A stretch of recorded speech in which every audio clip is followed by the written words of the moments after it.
Aziz jigar, yomoni kelib qoldi-yu, siz bobi kelib qoldi. Ko'rib orasizmi jigar?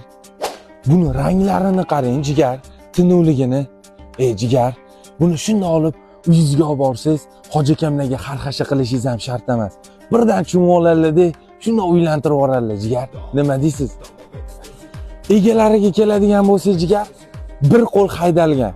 Ular ham bor-ku, mana shu uylanish uchun sotib olgan ekanlar. Uydagilari tushunib, sirrazi keyin qiz topib uylantirib yuborishgan ekan. Jigar, o'ylab ko'ring. Voy, buni turishini qarang jigar. Oy, eshak. Yomon lekin. Jigar, narxiga keladigan bo'lsa, boy akamizni palon puldan keldilar. Bosh qotirmaydi deydi. Siz shuncha foydalandingiz. Endi mana yaxshi bolalar foydalansin davomimizda deb 600 ming emas, 500 ming so'm qo'yardi. Aziz jigar,